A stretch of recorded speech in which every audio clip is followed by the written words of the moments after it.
make a start, mainly because, well, we have a fully packed hour, and yeah, it will be good to not miss any information here. So right, let's make a start. Well, welcome everybody to this knowledge sharing session on data visualization techniques. And before we start, a bit of housekeeping. I'll ask all the attendees to put your microphone on mute and videos off, so we can continue with the session. This session is being recorded, so it will be available later for those who register for this event. And there will be a Q&A section at the end of the presentations. So please, if you have any question, write it down in the chat area. And during the session, the Q&A session, you can also raise your hand with the button in Teams. And yeah, we will go to you in that moment. So now, after all this housekeeping, it is a pleasure for me to introduce you to our wonderful speakers this afternoon.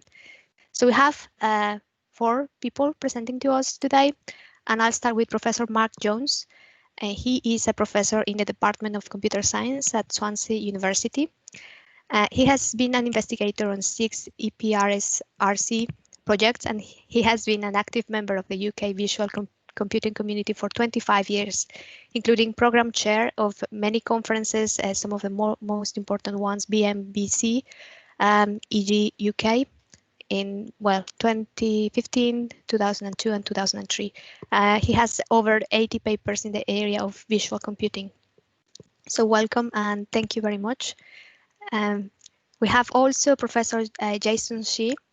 He is a professor in visual computing group at the Department of Computer Science. He has published over 150 fully refereed research publications, and he has co-edited several conference proceedings. He is also an associate editor of IET Computer Vision and an editorial member of several other international journals, and well, he has shared and co-chaired several international conferences. So thank you, Jason, and welcome. And we have also Dr. Daniel Archambault. He is an associate professor of computer science at Swansea, and his main area of research is visual analytics for networks and human-centered perspectives of visualization. Again, thank you very much, Daniel, for being with us. And the last one, but I'm very pleased to present Tashi Yalcin. He is a business engagement officer of the Center for Doctoral Training at Swansea University, and he is well, we had a very close engagement with him and the center, and he will be the first one to talk to us about the work the Center for Doctoral Training does.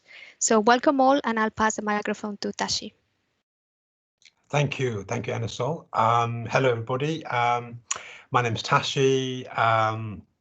I manage the stakeholder relationship at the AI Center in Swansea University. So I basically bring academics and industry together, drive the process to solve problems in the real world. And today I am really pleased to be reaching out to you guys, and my academic colleagues are equally excited to be doing the talk.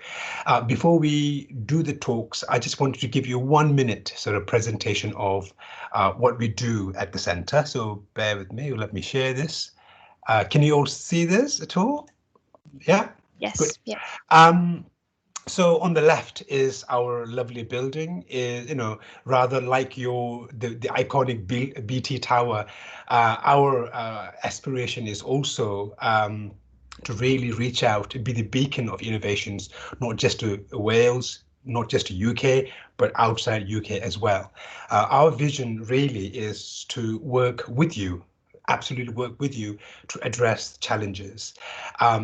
And today you're going to be hearing about our expertise in visualization, but we also have massive expertise in human-computer interaction, cybersecurity, AI, and big data at our center. And of course, excuse me, we really work closely with stakeholders such as Rolls-Royce, AstraZeneca, Siemens, Tata Steels, NHS Wales, Ministry of Defence, really to sort of work together to address their challenges. And I can assure you that in that building, we have people like Mark, Jason and Dan, who are genuinely enthusiastic to work with you to pivot their research to solve your problems, and some research that is completely tailored to you with some tangible outcomes for your benefit. This whole sort of Center for AI is done through PhD research vessels, and luckily the EPSRCs, our government, have already heavily funded us. We're only seeking a very small amount from stakeholders to come and work with us to address your challenges. So that's all I wanted to say. I know I'm speaking to BT researchers in many research areas. I know I'm speaking to industries, SMEs, startups. All I want to say is we welcome to work with you. We are ready to work with you, and please get in touch after the session. Thank you. That's all from me. I'll now hand over to my colleague. Now, 1 second. How do I stop sharing? This 1 second. Request control. Request control. I think we have okay. To Mark. Okay, Mark, can you get? Do you have it? Okay, thank you. Okay. So Tashi, can you see my slides? Let me just check. They are visible. Okay. Right. So yes, my name is Mark Jones, and I'm interested in lots of techniques to do with computer graphics and visualization. And I put some of the keywords at the top here, which relate to quite a lot of the work that I do. So most of these are techniques that I've implemented, and we've got really fast algorithms to carry these out. And I'm going to give a sort of motivation as to why we need really efficient and optimized algorithms, as we're going to see with the applications that I'm going to show. So I've been working in the area of computer graphics and visualization for over 20 years since my PhD. And latterly, I've become interested in machine learning as well. But I'm going to start off with some of the work that we did in computer graphics, because one of the keywords we were given for these talks was clustering, and this demonstrates quite a sort of efficient form of clustering. So for the photon mapping technique, we're trying to produce really accurate rendered images, the kind of things that you'll see in Pixar films and so on. And these kind of rendered images are constructed of a couple of components of illumination. So first of all, the direct illumination that we can see on the left-hand side. But also, if we imagine this leaf to be a very thin object, then the light can pass through the leaf and illuminate some of the shadow. So here we're seeing a completely black shadow, but in reality, we would see some light passing through the shadow into this region. And so photon mapping is a technique which is used to try and produce these illuminations really efficiently. And this kind of shows the technique itself, the physics of it. So the light sources will emit photons of light, and these will go through the scene and interact with the objects, and they will end up in some of the areas that we're interested in the shadow, for instance, here. And so the technique of photon mapping that we use to create these images, we simulate that light. So we simulate the photons moving through the scene, and we deposit them on all the surfaces in the scene. And this leads to the kind of effect that you see on the right-hand side here. You end up with lots and lots of data consisting of hundreds of thousands or millions of photons deposited throughout your whole scene. And then the next stage of the algorithm is to try and calculate what the light would look like from all these photons. And so the way that this has been done is to work out how much light per unit area exists. So this is done using kernel density estimation, and we run a kernel across the image or the background, and we calculate how many photons there are in that kernel. And so couple of the problems that we get, which you know, many people will be aware of from the statistics community, is that if the kernel is too large, we will end up with bias and we'll get very blurred illumination. Or if it is too small, like we see here, then we end up with the variance problem. So there's this trade-off between bias and variance. So one of the techniques that we created is we observed that the photon maps themselves are very noisy. So we've got lots of data samples, and then just due to the way the photons have been generated stochastically and interacted with the objects, they're deposited in quite a sort of noisy state that we can see on the left-hand side. And we saw that if you relaxed these photons, so if you move them according to their neighborhood, so we get this kind of nice relaxed photon data structure that we see here, then this will actually remove all these sort of mottled, noisy effects that we see in the images, and we end up with these nice, smooth images. But the problem that we end up with is that where there is a nice sort of sharp edge in our illumination, the photons will sort of flow across that edge and begin to blur the illumination, which is what we can see here. And so our technique was to make two observations. First of all, if we relax this photon map, we can end up removing the noise. And if we also work out where all the edges are within the data, we can constrain the photons so they don't flow across these edges. And this work is a little bit counterintuitive, because if you've got a data sample and you know exactly where it should be, you kind of think of that as a ground truth. You shouldn't actually do anything to that sample. And so we're proposing that you should, first of all, move that sample, relax it, so it's no longer in the position that it was found to be in. And then also by introducing this second thing to try and work out where these edges are, then we can make sure the photons don't move across those edges, so they stay within the sort of areas that they should be. And this gives us the nice sharp illumination effect and removes all this kind of mottling effect that we can see here. So the main issue is how to find all these edges within the data itself. So the lighting effects that we see in computer graphics and films is could be very complex. So if we just take a very simple object, this ring here, and the way the light reflects off it, we end up with these sort of multiple bands. So we see a kind of a wave front here, and there's multiple overlapping bands. And this is because the light has arrived at that point from many different paths through the image. And so how do we disentangle all this information here? So in the paper, we went through how we were actually going to find all these kind of different edges, and we were going to do it by parameterizing the space from which all the photons come from. So we're able to do some queries on the data and work out just where these batches of photons have gone. We can then relax them separately and create these nice new images that we see here. So this is the original kind of technique on photo mapping that's being used, and in all the films they use this technique, and they do it with very large kernels to remove the mottling effect. If you just relax the photons, you end up with this, where some of the nice image lighting is lost, and then using our constraints we were able to do something like this. So we got multiple manifolds of light overlapping, and we're able to separate them out and relax them.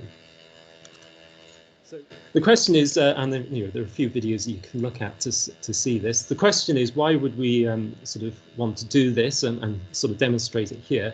Well, one of the ideas that we have is this could be related to the way machine learning trains. We've done some experimentation, and we've seen that there could be sort of multiple manifolds of the way it's being trained overlapping. And where these sort of manifolds overlap is where you get some problems, which we think are to do with flipping the decision in machine learning. So we came from the viewpoint of the one pixel attack paper that was out a few years ago, where just changing one pixel in the image can change the whole classification of what that image is. And we thought that these sort of very chaotic regions that we were seeing in our data are very similar to the sort of things that we could be seeing in machine learning. And if there's a way of parameterizing and sort of dividing these things out, maybe you can train these multiple overlapping regions separately and perhaps lead to more robust training in those areas. I also want to talk about very briefly, because of the time, I want to talk about some other work that we've been doing. So we're also interested in data from time series data from animal motion sensors. So this is accelerometer data where the accelerometer has got 3 axes, X, Y, and Z. And the animal will move around within its environment. And then the biologist will try and look at this data and work out what behavior the animal was undertaking. And you can see there's lots of repetitive patterns. So this is a cormorant diving into water. It's then feeding and then surfacing and then sort of hyperventilating on the top of the water and then diving, eating, surfacing, hyperventilating, and so on. And so what we were trying to do here was to try and create a system which allows the researcher to select all of these similar features at the same time. And on these 3 slides, I'm just going to show very quickly the 3 different systems that we created. So the later one that we've created is to use machine learning to learn a dimension reduction on this data. And then we present that dimension reduced data, which has gone down to 2D, as a user interface, and allow the user to interact with this to select in multiple positions the data in the original data. And if there's time, I can show you a brief extract from the video to show the user interface. If there's not, you can have a look at that later on. We also created a system where the user could interact with the data to annotate what's going on. So they could sort of select this data very naturally through the user interface. They can then, again, create some extractions. They can document it. They can compare different parts of the data with other parts of the data that temporally are very far apart. They can overlay lots of different data sets. So this was a sort of very interactive system to allow users to interact with their time series data. And the next slide, again, was to try and cluster all these patterns together. So the user is presented with again, the time series data. They can select just one part of that time series.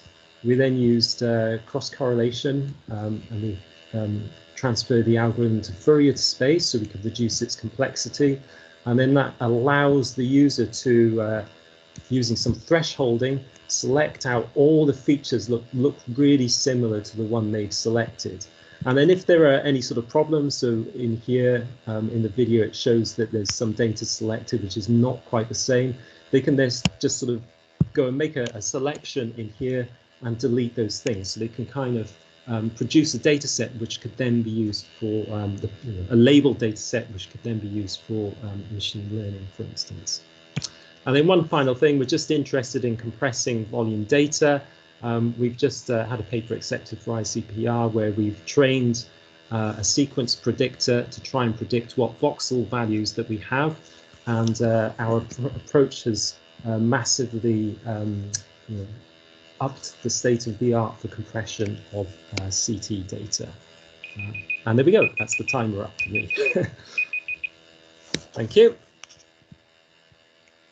Thank you very much, Mark.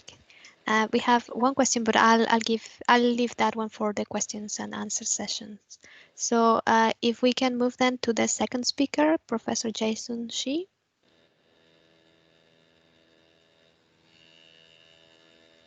Right, okay, thank you. Can you hear me okay? Yes. Yeah, great, thanks. Thank you. So yes, my name is Xianghua Xie, or my friends, colleagues call me Jason. So I'm in Swansea University Computer Science. So I think I don't have that many, I wish I have that many very striking images to show you. So my background is in computer vision and pattern recognition. And I'm going to talk through a few works which I think might be interesting in the sense of how we understand the data, how we understand the intention of taking the data and to make predictions. So I'm leading, one second, see if I can turn the slides. Okay. So I'm leading some of the activities in the computer science departments. on the computer vision and machine learning side. So we have a small team of researchers working on various different problems related to understanding image-form data, but also actually beyond image-form itself. So not necessarily images and videos. There are actually some of them are text data, some of them are numerical data, and we really working hard trying to understand what's the relationship between them, not necessarily correlation, but also causality between certain data to another, how they sit on top of each other to make certain things happen. So we're working on a number of projects. Some of them are to do with medicine or healthcare. So for example, we look at how actually, given the primary healthcare data, how we reliably predict whether the person will end up in hospital. So things like that. So we've got plenty of those. Now, I'm going to start with a very brief introduction on the computer vision problems we're working on. These are really more intellectual problems than having particular real-world application in mind. Really fun problem to work with. So for example, we have a 2D image of a person doing random things. In this case, catching a ball or jogging around. And then there's a question: is it possible we can figure out what sort of poses they are exhibiting in that 2D dimension images we captured? Now, humans can do that in a very good level, in the sense that we can describe with them what happens to the human body parts, right? We can say these arms are bended and the legs, the left one is the head of the right one, so on and so forth. But how we actually reinverse that, the 2D representation of a 3D world, how do we actually estimate in 3 dimensions? That's really ill-defined, a very complex problem. So there are lots of intellectual interesting problems to work on. But it turns out, actually, you can apply those techniques, which are purposely developed to solving this kind of problem, but apply them to different domains, like I said, disease modeling, prediction of treatment, work out which pathways were better for that specific subject or patient. It turns out there are commonality in terms of methodology, so I'm going to mention this one a bit later. So I said, much of those can be applied to medical problems, and the obvious way to start it, because we're dealing with images or sequence of images, the videos, if you like, is to understand what are contents in the image. And in the medical application, we are really talking about what are anatomical structures to start with. Can I automatically say this is vascular structure, these are the left ventricles, and so on and so forth? Now, to find those structures from CT scans or MR, different modalities, is essentially known as segmentation. And that's a very hard problem to work on. It's, again, ill-defined problem, and it's very well known in computer vision field. But in this case, medicine, we're dealing with 3D volumetric data rather than 2D one I showed you earlier. So we've done a fair bit of those. But then recent years, last 5 years or so, we expand beyond dealing with the medical form of data. So I'm going to talk about 2 examples later on. One is predict severe dementia onset. So somebody who's been diagnosed with dementia. And the question is, how we can take care of them, and the person can live more or less independent on their own, maybe with a bit of help from family members. With somebody who has severe onset of dementia, requires hospital treatments, entirely different care plan, entirely different resource allocations.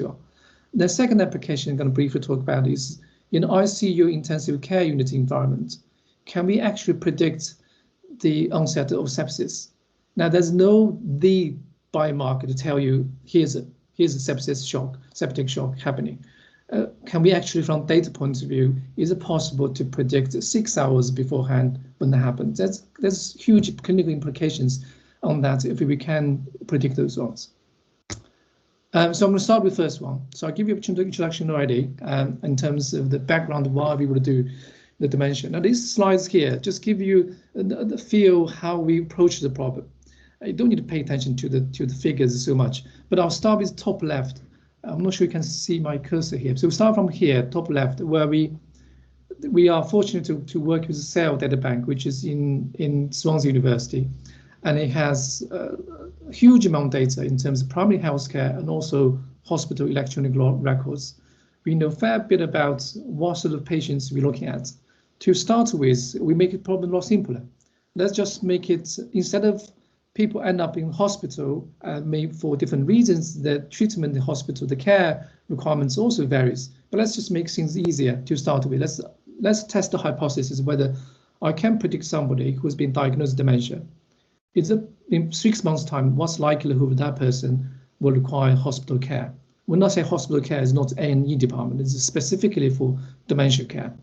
Now, we use data in the course of 25 years or so, from mid of the 1980s and all the way to early 2000s.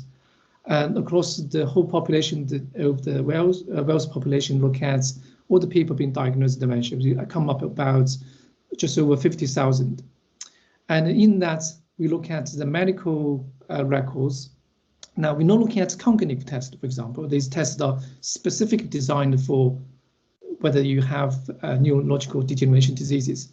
So we look at these are sort of general sense of medication records and event codes which indicate in their daily life and so on.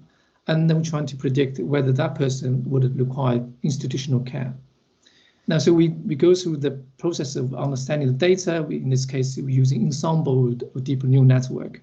But with a twist here, these are not standard deep neural network. We are really focused on finding out interesting biomarkers, the events that have indicative power, and also we want to retain that semantic labels.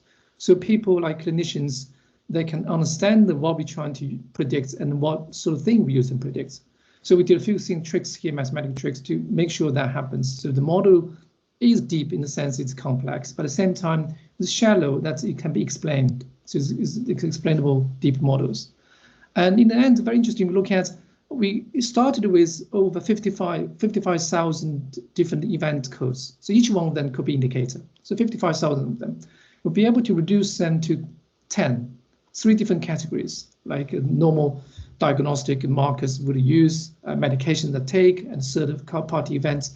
The 10 of those, and we can rank them in the order of predictability.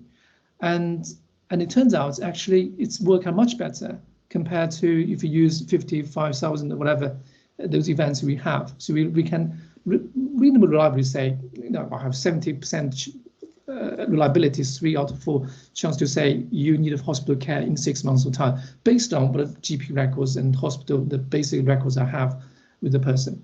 So that's really interesting. The next step for us is that we're going to go more sort of fine-grained process to understand better and the models as well. There are some other one I mentioned. I said, look at ICU environments. Is it possible to say the person are going through septic shock? As I said earlier on, there's no single golden standard biomarker you can use. But any delay on an hourly basis, the delay of diagnosing somebody has sepsis, has huge consequence on the outcome and also on the mortality and so on. So every hour delay, you will look at roughly about 2% increase of mortality. So if you delay by a day, the consequence of it is very dire. So we look at, given the sequence of data, so like time series data, pathology of tested blood samples and the vitals, these are normal routine data you get from an ICU environment. Now feed into a deep neural network. And again, we use ensemblement. It's a very different model we had earlier on. This time it's really deep models. And we try to predict we're going to focus on the sort of graph on the bottom left here, whether you can predict in 6 hours beforehand. And this graph shows the reward I give you if you do predict in 6 hours beforehand. And it turns out our method actually is leading all the other alternative methods reported in the literature by a big margin. So the table on the right side here, showing the top ones is what the results we have here. And the closest we get next to us, it tested miserably on the data set which is reserved for testing. So if you look at the second column a little bit here, which we get at about 0.4, where the second best is close to 0. Now we got a 0.000, you haven't got one number here. So this is very encouraging. So we look at actually whether deep models can solve clinical problems like this one here. But we not just work on applications, we also work on fundamental issues to do with deep learning. Whether can we make the methods better? Can we prove that they are in fact this method here will lead to convergence? Not just purely by chance I get a good answer. Actually, every single time you would get a good enough answer every time. Another area we've been working on, invested heavily in terms of research, is to do deep learning on a domain which is not regular. So that like images, they are row by row, very rigid and regularly populated. But in reality, the data we come across, they are not formulated this way at all. I mean, look at the relationship between people. They are not in the regular grid. If you look at the traffic, that's not regular grid. If you're interested in protein structures, they are not in regular grid. And how do we actually learn on those irregular domains is really hard problem. There are lots of mathematical challenges and we haven't solved them, but we do make some progress. So we'll be able to encode the data in the irregular domain to much condensed and much lower dimension. Then in that dimension, you can do a number of things. You can classify them, you can classify from them. And also we're dealing with time series data, but they are not necessarily in irregular domains. Think about traffic patterns, right? Each of the junction would have different, over time, they have different traffic flows. So if you think the amount of traffic you have at each junction as a signal, then you have a graph with each of the nodes emits different signals. So we can have prediction on those time series data. Now, I think close to the time I have, one last example I'm going to show you, because I'm talking to one of the telecom companies. I'm going to show, hopefully relevant to what I do. For example, can we predict what sort of, it looks very odd as the slides I have here, but I promise you the relevance to BT. So you have data centers and you have huge number of connection between the servers and also individual the gates you have, and then send it out. What happens when you have faults, when you have extensive amounts of relays between the nodes? How do you localize them? That's not easy to solve, but we can formulate them on a graph very straightforwardly. So typically we think as graph, as I show in center here, as nodes, and you have edges connecting them. And I just moments ago said you can think that the nodes emitting signals, and then you look at the relationship between them and try to understand why they behave that way. Now for the data center, the data signals are not on the nodes really. It's a connection between them, but we can transform the graph so that the bottom row here indicating these nodes are in fact edges. So very simply, so we have the top one, we have these red one connecting two nodes. Now at the bottom, the edge become node, and the connection indicating whether share a common node. So that gives us another way to represent, for example, graph structures, in this case applied to data center. And now we can move on. Now I'm expecting lots of answers regarding this equation here. It's a forceful habit. Not really going to talk about this, but we'll be able to apply the mathematical tools we developed fundamentally to solve deep learning on graph. So here's an example how we aggregate information locally as a form of convolution. So many of you probably heard about convolution neural network. Now, how do you do convolution on graph is far more difficult than convolution on a regular domain. So here's a way, just roughly translates to we aggregate information at local level nodes into different levels, and then put them together, that becomes convolution. That means we can apply what are you people familiar with convolution neural network in the regular domain to this graph domain. And we run simulation of those. We don't have data with the data center yet, so we'll be looking forward to if any opportunity to work with BT on this. So we have, these are server, these are the TOR, top of the rack here. Then we have the TR1, TR2, so on and so forth. And the connection details here, I'm not going to go through that.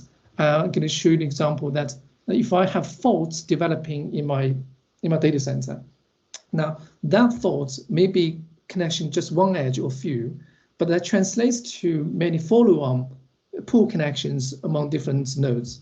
So it's not that straightforward to actually find where exactly they are. So what we do, this graph here, showing that what sort of deep neural network we're talking about. So these are in the graph structure. It's very easy to understand. So we have the blue on the left, that's the data I have on the graph, which I show you very sort of simple graph we have. Then we go through you can see the patterns, the green, gray, and the orange color. That indicating one group of calculations of graph deep learning. And we do a few times of those. Then we go through the process of reduction and make a prediction, very simple prediction. Is that local connection is faulty or not? Okay. So here are some results we got at the moment. So I'm going to finish on this slide. I know my time is almost up. So top one is the results we have. And we'll be able to, recall almost 100% rates we have here. And precision can be improved, but much better than any other techniques we are comparing against. We're close to 70% of precision. So we still have some false positivity involved. The hard examples you find it hard to find. But I think it's a very, very interesting technique. I'll be really interested to explore the opportunities. But just to summarize, so we are really interested in data side of things, whether it's images or videos or text or numerical numbers, really trying to find out what are the inherent patterns within them and use them to predict them for models to generate them and predict the different events and so on and so forth. So that's all from me. I'll look forward to discussion later on. Thank you. Thank you very much, Jason. Our next speaker, Dr. Dan Archambault. Right, thank you very much.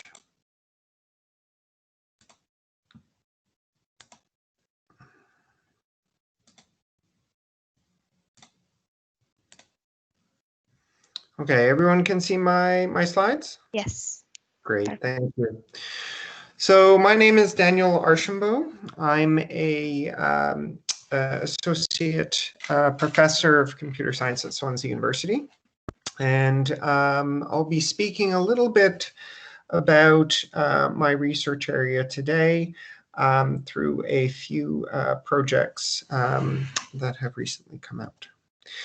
So generally, you can think of me as a visualization person that looks at interactive interfaces for understanding graphs and machine learning. Okay, so most of my career has been large-scale graphs. So at the end of Jason's presentation, he presented these graphs. So you have a collection of nodes and you have a collection of edges. And the nodes are the entities and the edges are the relationships between those entities. So it could be relationships between servers in a cybersecurity setting. It could be contacts in a contact tracing network. It could be relationships between proteins in a protein homology map. And I've, for most of my career, looked at very large scale versions of these and interactive ways of understanding them. I've also looked at visualization of sets. So many of you know the standard Venn diagram.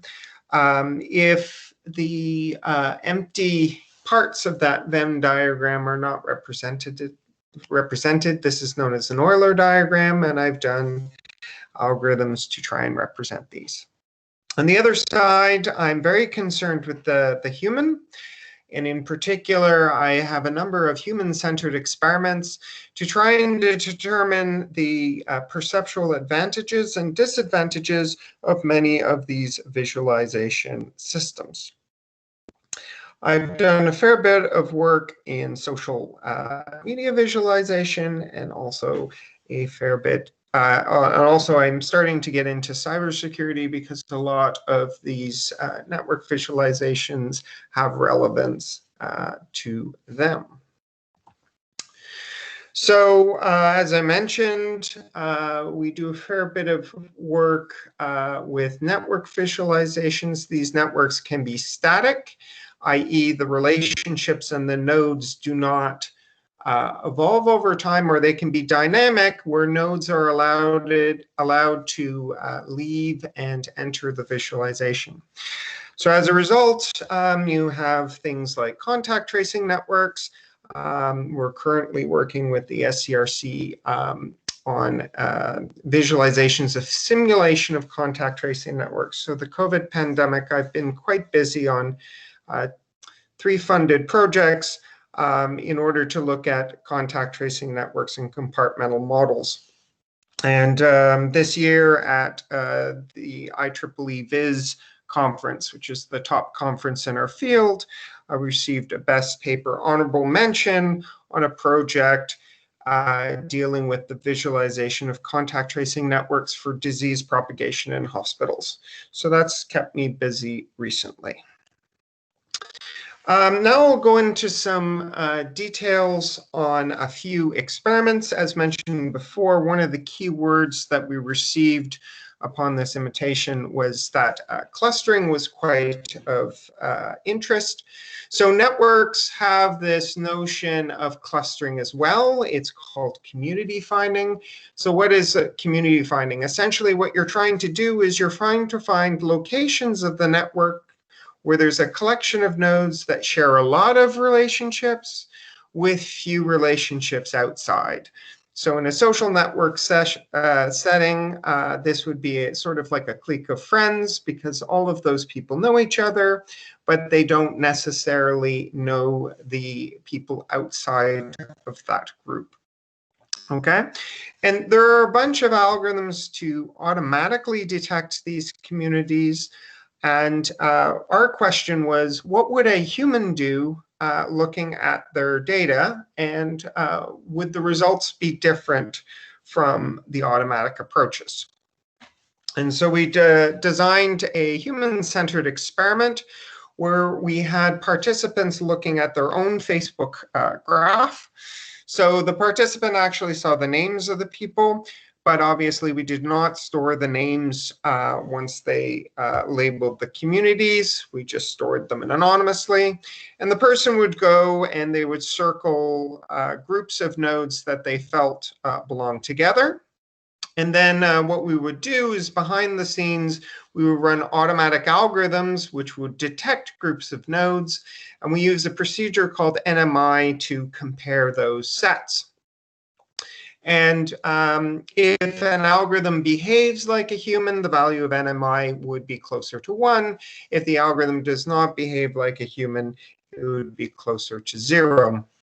And what we discovered is one of these community finding algorithms, InfoMap, significantly outperformed the other ones tested. Another approach called Girvan and Newman and Louvain, they also seemed to perform fairly well, but we didn't find significant differences in terms of NMI.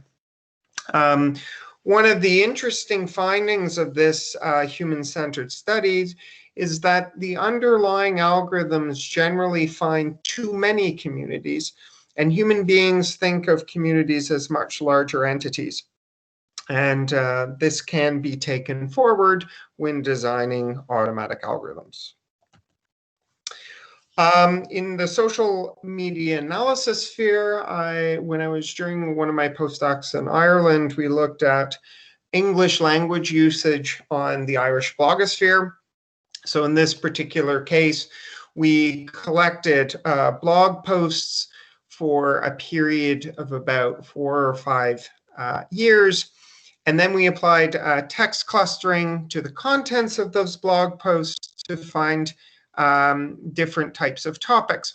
And so in this diagram, which is an Euler diagram showing how the sets of blogs overlap, gives some information that the procedure is working fairly well. So the language used to talk about wine and food is quite similar, and many of the blogs overlap there. Technology, photos, movies, and all of these sorts of things seem to overlap in logical ways. We had a large discussion blog, and so we used the blog roll link structure, i.e. which blogs cite each other, to perform a second decomposition. We found groups in terms of humor and music, education, and 2 groups in terms of politics. This information could be then given to an English scholar who is interested in understanding how English usage in Ireland was, and this English scholar then could perform close reading on a smaller number of blogs. As mentioned before, I do a fair bit in terms of dynamic network visualization. These are networks where the nodes and edges change over time. And more importantly, you have this idea of an event-based network versus a time-sliced network. In an event-based network, the individual edges and nodes have their own timestamps. And most cybersecurity situations are event-based and temporal because a connection happens at a certain time. The unfortunate thing is most drawing algorithms are time-slice based. So you have a fixed set of time slices where you place all of the nodes and edges that happen at a given time there. The problem is how many time slices do you select, and what problems does the projection onto these time slices, because you need to select discrete points in time, induce into the graph? And so the issue is, if you select too few time slices, first of all, let's see if we have, let's see a small temporal pattern. You have the formation of a cycle in a clockwise direction. If we select too many time slices, it takes a very long time to be able to see the evolution of the data, and the computation slowed. If we select too few, we get the cycle immediately, and we cannot tell the difference between a cycle that closes in a counterclockwise direction and one that closes in a clockwise direction. So in this recent paper, what we decided to do was we decided to reject the notion of time slice together and altogether, and draw the dynamic network directly into the space-time cube.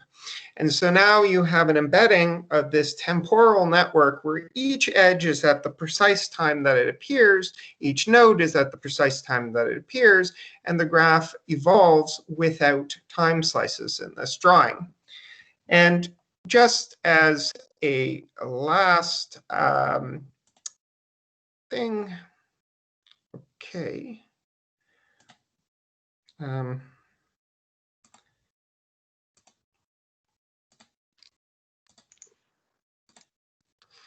So if we quickly see here, time slice graph on the left, and the dyno slice or non-time slice graph on the right.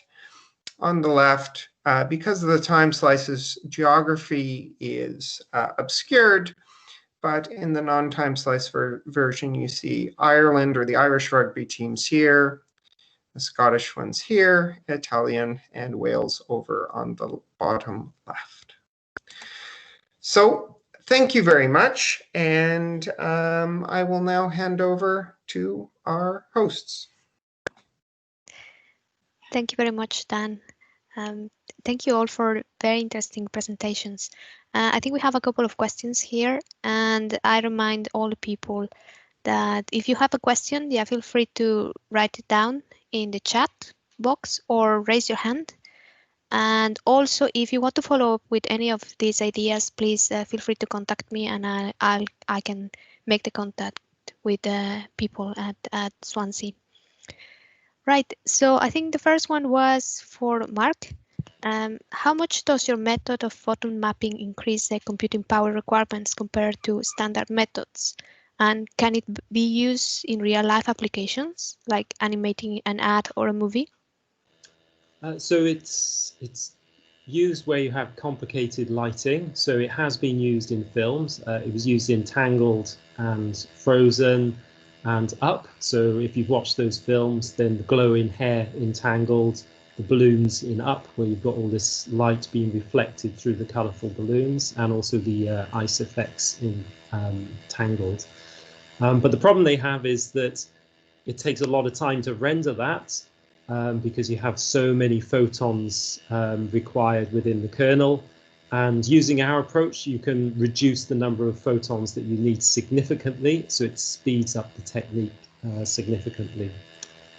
So ray tracing is now possible in real time on NVIDIA RTX cards. And the next step would probably be to go to photon mapping, in which case we have a patent on this. So hopefully they have to come and knock on our door. Brilliant. Thank you very much. We have a second question for Jason. When focusing on explainability for deep models, I wonder how visualization techniques have gone beyond traditional data representation. So what could be pointed out as a good example that showcases the advances on this known explainability problem for deep models? Yeah, that's a very good question. I mean, in fact, we are working on this. So if you, in the simplest way, we work on three things about on the fact of unlocking deep models, or you can simply say make deep models more transparent. There's three things we're working on in terms of relative visualization. So if you think simply just deep neural network as layers of things, it's your nice cake you have, and what exposed is the bottom crunchy bits and the top layer, which is, you know, the icing cake you have. In between, the way we work out what we do is the three things I said we look at. One is, what are the set of neurons, what are the subset of network responsible for, if it's classification group, for certain classifications. So imagine that I'll just take images again, example. If I take an image, it will contain just two objects, house and the sky, the background. So the question is, I can recognize this image containing house. Now, the next question is, can I find the set of neurons which are responsible for recognizing the house? So we did some work actually on visualization to turn on and off these neurons. And then you see on the images, actually things, trees disappear. Houses you can rebuild them and cut off away from them. That's one thing. Find what are the neurons, set of neurons responsible for this. But that explains quite a bit about how you make predictions. Another thing is we find the pathways. So if a neuron, I said, it's layers structure you have, but the pathway not necessarily just one single line. It could be inverse of the tree. You have prediction in the end. Then you go down through layers of your cake you have here, going back to the crunchy part of the bottom of the data. So we can find the pathway inverted the tree to say, we make a prediction and these are the effective pathway to support that decision. And the third thing we work on is, in fact, to work out how can we compress the whole thing. If we understand these are making predictions, if we understand these subnets are responsible for this, we can actually make a new network more condensed. And in doing that, and make it more transparent, you can understand it better. So yeah, it's a very good question. So it's something we are actively working on. Yeah, hopefully that's clear. Thank you, Jason. We have another question. I think it is for Mark. It says, for showcasing the visual analytics of time series data, the question is whether have you applied these tools for anomaly detection?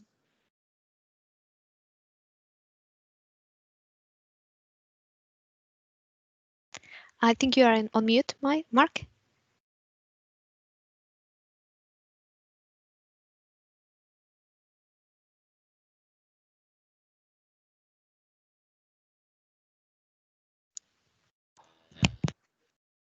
Oh.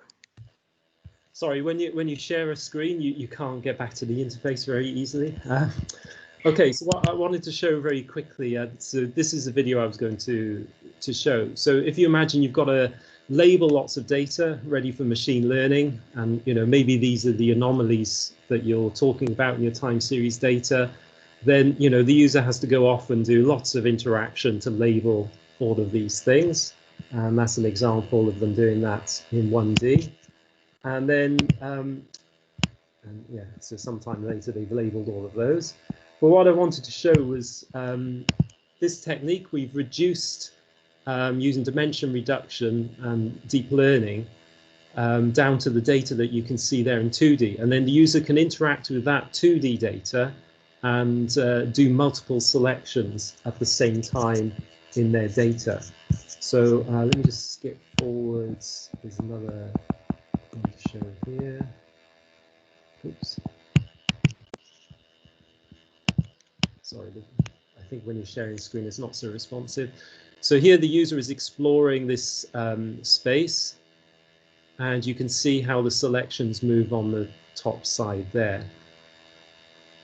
So this kind of sits in between, if you've trained a machine learning model to identify these things, then that's great.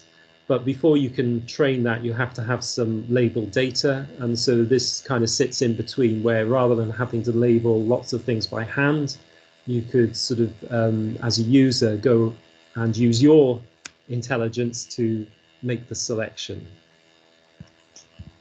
So that kind of hopefully answers the question in a roundabout way.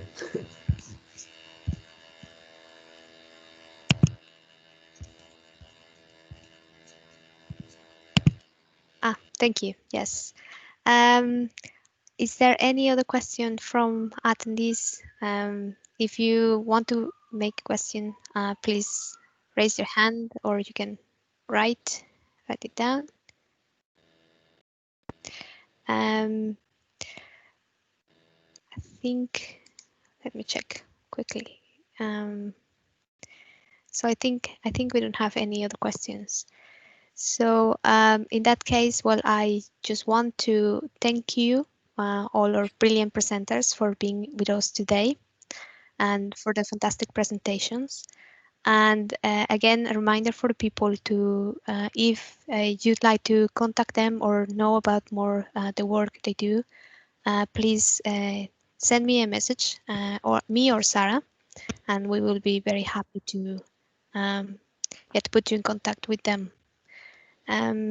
So yeah, well, I think, well, thank you again. Thank you all for joining. And this is then the end of our session. Thank you very much. Thank you for organising it and inviting us. Right. Thanks so much. Yes, thanks very much. Bye bye. Bye. Thank you. Bye bye.